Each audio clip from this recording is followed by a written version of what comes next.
नमस्कार दोस्तों, स्वागत है आपका बुक सुनो में, जहां हम किताबों की दुनिया की सैर करते हैं, कहानियों और ज्ञान के अमृत से अपने मन और आत्मा को पोषण देते हैं। यहां आपको मिलेंगे प्रेरणादायक, रहस्यमयी और ऐतिहासिक कहानियां, पूरी तरह से हिंदी में, ताकि हर कोई आसानी से समझ सके और आनंद उठा सके। आज हम लेकर आए हैं एक नई कहानी, एंशिएंट हिंदू 2, जो आपको ले जाएगी एक रोमांचक सफर पर, प्राचीन रहस्यों और अमरता की खोज के बीच। तो चलिए, बिना किसी देरी के शुरू करते हैं हमारी आज की यात्रा। एंशिएंट हिंदू 2 त्रयी की दूसरी पुस्तक है। यह ओम, नागेंद्र और अमर पात्रों के इर्द गिर्द घूमती एक जटिल कहानी का अनुसरण करती है, जो प्राचीन भविष्यवाणियों, रहस्यमय स्थानों और अमरता की खोज से बुनी गई है। कहानी 3 मुख्य स्थानों पर समानांतर रूप से चलती है: कैलाश पर्वत पर ज्ञानगंज, नागेंद्र की पनडुब्बी में गहरे समुद्र के नीचे, और ओम के रक्त के नमूने पर शोध करने वाले डॉ तेज बत्रा के घर पर।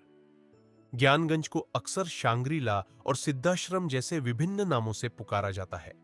यह एक पवित्र क्षेत्र है जो सभी के भाग्य का निर्धारण करता है, और कोई भी तब तक इसमें प्रवेश नहीं कर सकता जब तक उसका इससे कर्मिक संबंध न हो।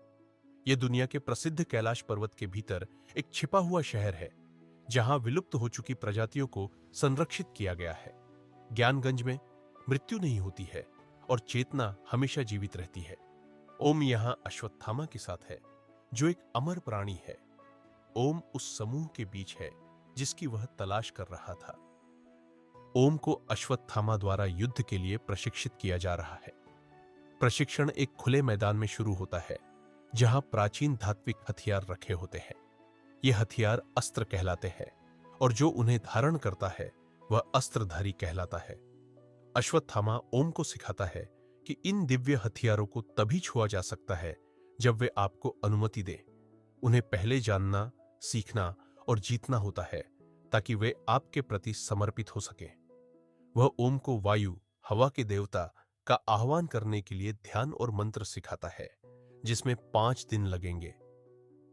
अश्वत्थामा ओम को अपने पास मौजूद अस्त्रों के बारे में सिखाता है। वह उसे आग्नेयास्त्र दिखाता है, जो अग्नि, वैदिक अग्नि देवता का दिव्य हथियार है। आग्नेयास्त्र लक्ष्य पर दागे जाने पर आग की लपटें उत्सर्जित करता है, जिन्हें सामान्य तरीकों से बुझाया नहीं जा सकता। यह किसी भी चीज को पिघला सकता है, एक पूरी सेना को जला सकता है, और बंदूकों, टैंकों, मिसाइलों और उड़ने वाले जेट को भी पिघला सकता है। आग की मात्रा, गर्मी की तीव्रता और लपटों की क्षमता व्यक्ति की शक्तियों, एकाग्रता और मंत्रों पर निर्भर करती है। एक अन्य शक्तिशाली अस्त्र रुद्रास्त्र है, जो एकादश रुद्रों में से एक की शक्ति का आह्वान करता है और हजारों दुश्मनों को नष्ट कर सकता है। अश्वत्थामा ने कुरुक्षेत्र युद्ध के अंत में रात्रि संहार के दौरान रुद्रास्त्र का उपयोग किया था। ओम प्रशिक्षण महत्वपूर्ण है, क्योंकि वह नागेंद्र से खुद की रक्षा करने के लिए पर्याप्त रूप से सुसज्जित नहीं है, क्योंकि ओम का रक्त ही नागेंद्र और उसकी अमरता के बीच एकमात्र दीवार है। ओम ज्ञानगंज में विलुप्त प्रजातियों को देखकर आश्चर्यचकित है। इनमें एक विशाल बंदर मानव शामिल है, जिसे वृषकपि नाम दिया गया है। वृषकपि किमपुरुष या कपि नाम के अपने वंश का अंतिम प्राणी है। वह हनुमान चालीसा की पहली पंक्तियों में उल्लिखित कपि प्रजाति का अंतिम प्राणी है और ज्ञानगंज के इस क्षेत्र का संरक्षक भी है। ओम को यह जानकर आश्चर्य होता है कि अश्वत्थामा और परशुराम को उसके अस्तित्व के बारे में कैसे पता चला। अश्वत्थामा बताता है कि वे उसके बारे में तब तक नहीं जानते थे जब तक वे उससे नहीं मिले, जो उसके बारे में सब कुछ जानता था। यह व्यक्ति मिलारेपा है। मिलारेपा एक महान तिब्बती रहस्यवादी है। ऐतिहासिक अभिलेखों के अनुसार मिलारेपा की मृत्यु 1135 ईस्वी में हुई थी। हालांकि वह ज्ञानगंज में जीवित और स्वस्थ है। मिलारेपा ही एकमात्र व्यक्ति है जिसके बारे में माना जाता है कि उसने कैलाश पर्वत की चोटी पर चढ़ाई की है। मिलारेपा ओम को बताता है कि वह धनवंतरी के निवास में रहते हुए उसके बारे में जानता था, जो ओम का पहला घर था। मिलारेपा ओम से माफी मांगता है और बताता है कि उसने धन्वंतरी को उसकी इच्छा पर मारा था। धन्वंतरी बंदी था, पीड़ित था और मुक्ति चाहता था। मिलारेपा ने उसे मारकर उसकी पीड़ा से मुक्ति दिलाई। इस बीच समुद्र के नीचे 25,938 फीट की गहराई पर नागेंद्र अपनी विशाल पनडुब्बी में है, जो 100 के दल द्वारा संचालित होती है। नागेंद्र मृत संजीवनी की किताबों में अमरता का रहस्य पाने में सफल रहा है, लेकिन उसे अभी भी ओम के रक्त के नमूने की आवश्यकता है। ओम का रक्त उसके लिए महत्वपूर्ण है, क्योंकि यह उसकी अमरता की योजनाओं के लिए एक आवश्यक तत्व है। नागेंद्र कैलाश पर्वत के सबसे नजदीकी तट दीघा बीच पश्चिम बंगाल के लिए रवाना होने का आदेश देता है। उसके साथ परिमल और एलएसटी है, जो उसके सहायक के रूप में काम करते हैं। परिमल और एलएसटी को नागेंद्र के क्रूर व्यवहार का सामना करना पड़ता है, जो उन्हें शारीरिक और भावनात्मक रूप से प्रताड़ित करता है। कैलाश पर्वत पर चढ़ाई करना वर्जित माना जाता है। किंवदंतियों के अनुसार कोई भी नश्वर कैलाश पर्वत पर चढ़ नहीं सकता, जहां देवताओं का वास है, और जो ऐसा करने का प्रयास करता है वह मृत्यु को प्राप्त होता है। मिलारेपा के बारे में कहा जाता है कि वह 900 साल पहले इस पर्वत पर चढ़ने वाला एकमात्र मानव था। नागेंद्र मिलारेपा के बारे में सुनकर गुस्सा हो जाता है, जिसे वह बदमाश मानता है। परिमल एक नागवंशी है, जो सांपों से उतरे योद्धा शासक वर्ग के कई प्रमुख वंशों में से एक है। नागवंशी प्राचीन भारत की एक सांप पूजक जनजाति के रूप में जाने जाते हैं, और उनकी प्राथमिक देवी देवी भगवती है, जो युद्ध और प्रजनन की संरक्षक देवी है। नागवंशी सांप को अपने वंश का संरक्षक मानते हैं, क्योंकि वे कद्रू के परिवार वृक्ष का हिस्सा माने जाते हैं, और दुनिया के सभी सांपों को उनके बच्चे माना जाता है।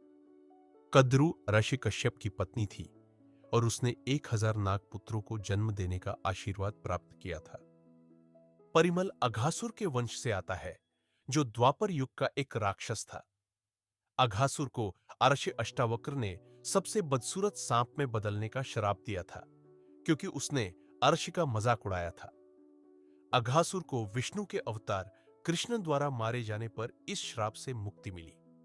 नागेंद्र परिमल के परिवार की वंशावली का मालिक है, और उनका पूरा वंश नागेंद्र के प्रति अपनी निष्ठा रखता है। यह उनकी दृष्टि और मानव शरीर के बदले में चुकाई जाने वाली कीमत है।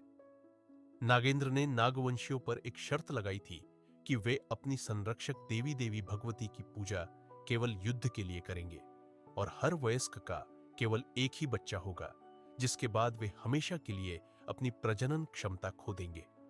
हर बच्चा मृत्यु तक निस्वार्थ भाव से नागेंद्र की सेवा करेगा।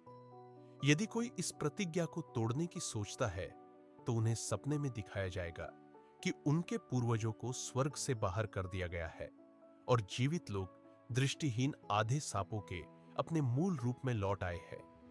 यह सब उनकी वास्तविकता बन जाएगा, यदि सपने से चेताया गया व्यक्ति अभी भी विश्वासघात करना चुनता है। उनकी दृष्टि और मानव शरीर उनकी सेवा के बदले मिलने वाले पुरस्कार है, जिन्हें सेवा बंद करने पर वापस लिया जा सकता है। परिमल के हाथ पर एक निशान है, जो कोलोबोमा नामक आंख की विकृति जैसा दिखता है, जो चाबी के छेद के आकार का दोष है।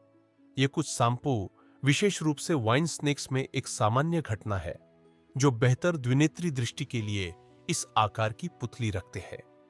एलएसडी इस बारे में बहुत कुछ जानती है, और यह निशान अघासुर के अंत से जुड़ा हुआ है, क्योंकि उसके चाबी के छेद के आकार की आंखें बाहर निकल गई थी जब कृष्ण ने उसे मार दिया था। नागेंद्र 9 रहस्यमय स्थानों से 9 छिपे हुए शब्दों को निकालने के लिए मृत संजीवनी में निहित जानकारी का उपयोग कर रहा है। यह शब्द आत्माओं के रूप में प्रच्छन्न है। यह एक प्राचीन भविष्यवाणी का हिस्सा है, जो वेद व्यास द्वारा प्रकट की गई है। भविष्यवाणी कहती है कि लगातार 9 पुराने चंद्रमाओं में माघ, जनवरी, फरवरी महीने से शुरू होकर कोई 9 रहस्यमय स्थानों से 9 छिपे हुए शब्दों को निकालने में सफल होगा, जो एक रहस्यमय दरवाजे की कुंजी के रूप में कार्य करेंगे। एक बार मुक्त होने पर ये आत्माएं 9वें अमर का अनुसरण करेंगी, शेष 8 के खिलाफ। शब्दों का संकलन एक श्लोक बनाएगा। कोई इस भविष्यवाणी को पूरा करने की कोशिश कर रहा है और भारत भर में बिखरे और संरक्षित राक्षसों को मुक्त कर रहा है। यह माना जाता है कि मृत संजीवनी की किताबों का हर 9वां पृष्ठ मार्ग और आत्माओं को निकालने की प्रक्रिया बताता है। कहानी में 9 संख्या का बहुत महत्व है। यह जन्म से लेकर मृत्यु तक सब कुछ घूमती है। हर युग के वर्षों की अंकों का योग 9 होता है। सत्य युग 14,40,000 वर्ष, 1+4,4,0,0,0,0,9। त्रेता युग 10,80,000 वर्ष, 1,18,0,0,0,0,9। द्वापर युग 7,20,000 वर्ष, 7+2+0+0+0+0+0+0+0+9। और कलयुग 3,60,000 वर्ष, 3 से 6 से 0 से 0 से 0 से 0 से बराबर 9। हिंदुओं के 18 पुराण, 108 महापुराण उपनिषद है। महाभारत के 18 अध्याय है। युद्ध 18 दिनों तक चला। गीता के 18 अध्याय हैं और भागवत पुराण में 18,000 श्लोक हैं। इन सभी अंकों का योग फिर से 9 के बराबर है। वैशेषिक हिंदू दर्शन शाखा में 9 सार्वभौमिक पदार्थ या तत्व हैं: पृथ्वी, जल, वायु, अग्नि, आकाश, काल, समय, दिक्, स्थान, आत्मा और मन। हम नवग्रहों 9 ग्रहों की पूजा करते हैं। हम नवरात्रि मनाते हैं, जो दुर्गा के 9 रूपों नव दुर्गा को समर्पित 9 दिवसीय उत्सव है। नागेंद्र 9 दिनों में अपने लक्ष्य तक पहुंचने की दौड़ में है। वह नथुला दर्रा, सिक्किम के माध्यम से कैलाश तक का मार्ग लेता है, जिसमें लगभग 5 दिन लगते हैं। उसका पहला लक्ष्य मानसरोवर और राक्षसताल की झीलें है। वह मानसरोवर को नष्ट करने के लिए परिमल को विस्फोटक के साथ जमे हुए पानी में भेजता है। नागेंद्र पहले शब्द को सफलतापूर्वक प्राप्त कर लेता है। दूसरा शब्द रूपकुंड झील में छिपा हुआ है, जो उत्तराखंड में माउंट त्रिशूल की गोद में स्थित है। परशुराम वृषकपी को रूपकुंड भेजता है, जबकि वह खुद भीमकुंड जाता है और मिलारेपा आगरा जाता है। नागेंद्र रूपकुंड में वृषकपी पर घात लगाता है। वह वृषकपी की गर्दन पर काटता है और उसके सिर की खोपड़ी छीन लेता है। खोपड़ी में एक शिलालेख होता है जो पानी में घुल जाता है। नागेंद्र खोपड़ी से खगोलीय जल पीता है और यह रूपकुंड से दूसरे शब्द के अधिग्रहण का प्रतीक है। घायल वृषकपी उड़ने की अपनी क्षमता का उपयोग करके भागने की कोशिश करता है, लेकिन एक छोटे विमान से टकरा जाता है और हिमालय में गिर जाता है। उसे मानवों द्वारा देखा जाता है, जिससे उसकी पहचान उजागर होती है। मिलारेपा को आगरा में खबर मिलती है और वह वृषकपी की तलाश में हिमालय के लिए एक हेलीकॉप्टर लेता है। उसे एक यथी बिगफुट मदद करता है और वे वृषकपी को ज्ञानगंज ले जाते हैं। ज्ञानगंज में आरशी बताते हैं कि वृषकपी के घाव घातक है और जहर फैल गया है। डॉक्टर तेज बत्रा श्रीमती बत्रा के पति ओम के रक्त के नमूने पर शोध कर रहे थे। ओम के रक्त में अद्वितीय काली रक्त कोशिकाएं हैं जो उम्र बढ़ने का मुकाबला करती हैं। उन्होंने इन कोशिकाओं का परीक्षण मारबर्ग वायरस के खिलाफ किया और पाया कि वे एक मरते हुए गिनी पिग पू को बचा सकती हैं। डॉ बत्रा ने ओम के रक्त का उपयोग अपनी मृत पत्नी अमृता श्रीमती बत्रा को पुनर्जीवित करने के लिए किया था। उनकी खोज ने चिकित्सा जगत में एक बड़ी सफलता की संभावना पैदा की। हालांकि डॉ बत्रा को एलएसडी और उसके लोगों ने पकड़ लिया। एलएसडी ने डॉ बत्रा को मार डाला, उन्हें समुद्र में डुबो दिया। उसने गिनी पिग्स पू प्राप्त किया, जिसमें ओम का रक्त था। परिमल और एलएसडी नागेंद्र के साथ उसकी खोज में शामिल है। वे शेतपाल में परिमल के पैतृक गांव जाते हैं, जहां एक रस्म होती है। इस रस्म में एलएसडी का विवाह परिमल से होता है ताकि देवी भगवती का आशीर्वाद प्राप्त किया जा सके, ताकि उनके बच्चे के हथेली में चाबी के छेद वाली आंख हो। यह बच्चा नागेंद्र की सेवा करने के लिए अभिप्रेत है। रस्म खतरनाक है और इसमें देवी का प्रतिनिधित्व करने वाला एक सरीसृप प्राणी शामिल है। रस्म के बाद एलएसडी बीमार पड़ जाती है। वेदव्यास भविष्यवाणियों और छिपे हुए शब्दों की तलाश में मृत संजीवनी में नागेंद्र से मुकाबला करने के लिए अन्य स्थानों की तलाश कर रहा है। वह सुन सकता है कि ब्रह्मांड में कभी भी कही गई हर बात। तीसरा शब्द आगरा अग्रवर्ण में ताजमहल में छिपा हुआ है। मिलारेपा ताजमहल की रक्षा कर रहा है। वह आगरा में लोगों और जानवरों को सम्मोहित करके एक निगरानी सेना बनाता है। नागेंद्र ताजमहल में आता है और तीसरे शब्द की तलाश शुरू करता है। ताजमहल के इतिहास पर बहस होती है। कुछ का दावा है कि यह मूल रूप से तेजो महालय नामक एक शिव मंदिर था, जिसे शाहजहां से सदियों पहले बनाया गया था। भारतीय पुरातत्व सर्वेक्षण एएसआई इस दावे का खंडन करता है। मिलारेपा को नागेंद्र ताजमहल में एक गड्ढे में मिलता है। दोनों के बीच एक तीखी मुठभेड़ होती है। नागेंद्र मिलारेपा को उसके पिछले विश्वासघात के लिए नफरत करता है। नागेंद्र मिलारेपा को आग में अपना हाथ डालकर शब्द निकालने के लिए मजबूर करता है। मिलारेपा आग में जल जाता है और शब्द निकालता है, जो धूल के कणों में बदल जाता है और नागेंद्र की त्वचा से अवशोषित हो जाता है। जैसे ही नागेंद्र शब्द को अवशोषित करता है, ताजमहल काला ग्रेनाइट बन जाता है। नागेंद्र मिलारेपा को राम नाम सत्य है का जाप करते हुए एक जीवित मशाल के रूप में उपयोग करता है, जो हिंदू अंतिम संस्कार जुलूसों में बोली जाने वाली वाक्यांश है।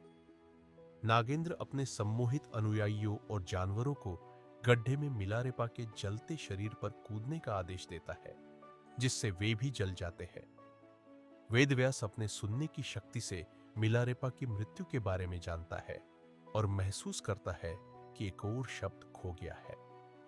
इस बीच ओम, अश्वत्थामा और कृपाचार्य ओम के अतीत के रहस्य को जानने के लिए उसकी चेतना में प्रवेश करते हैं। यह एक खतरनाक और कठिन प्रक्रिया है। वे ओम के बचपन के क्षणों को याद करते हैं, जिसमें एक शिशु का जन्म और एक युवा लड़के को आग लगाते हुए देखना शामिल है, जिसका नाम देवध्वजा है। आग से पूरे गांव में तबाही मच जाती है। वे यह समझने की कोशिश करते हैं कि यह सब कैसे संबंधित है। उन्हें एहसास होता है कि ओम की यादें जानबूझकर बंद कर दी गई है। वेदव्यास ने निष्कर्ष निकाला है कि पहले 3 शब्द अवनिनाशी, अनादि, अनंता, मानसरोवर, रूपकुंड और अग्रवण से प्राप्त किए गए हैं, जो उत्तर से दक्षिण की ओर बह रहे हैं।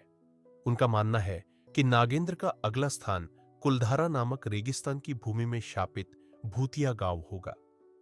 कुलधारा जैसलमेर शहर से 18 किलोमीटर दक्षिण पश्चिम में राजस्थान में है।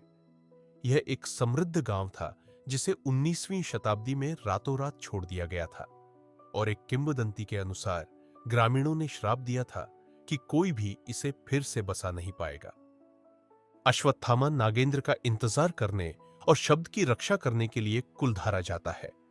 वृषकपी अपनी चोटों के बावजूद ओम को बताने में सफल हो जाता है कि वे 3 हैं।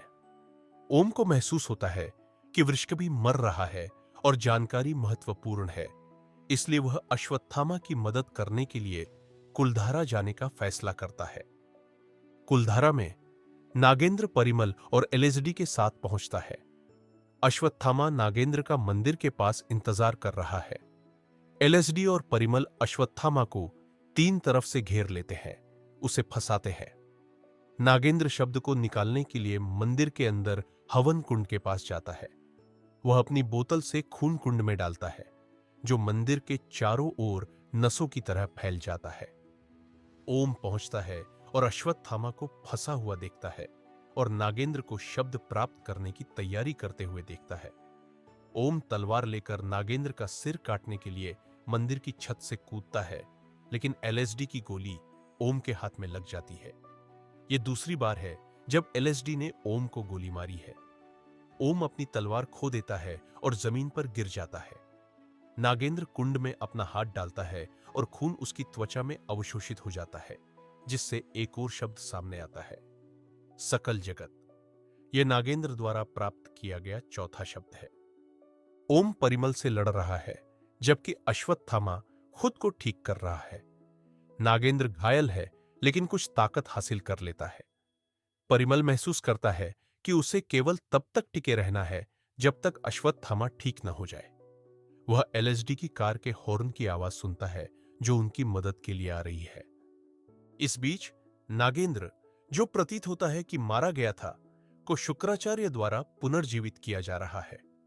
एलएसडी डो बत्रा से प्राप्त गिनी पिग पूह के साथ आती है, जिसमें ओम का रक्त था। शुक्राचार्य पू को नागेंद्र के सिर कटे शरीर पर निचोड़ता है और रक्त नागेंद्र की गर्दन पर गिरता है और अवशोषित हो जाता है। नागेंद्र का शरीर पुनर्जीवित होने लगता है। वह कायाकल्प करता है और उसकी एड़ी पर काले जन्म चिन्ह के साथ युवा हो जाता है। शुक्राचार्य उसे देवध्वजा कहकर स्वागत करता है। ज्ञानगंज में कृपाचार्य और अश्वत्थामा ओम के साथ हैं। ओम कहता है कि वह देवध्वजा है।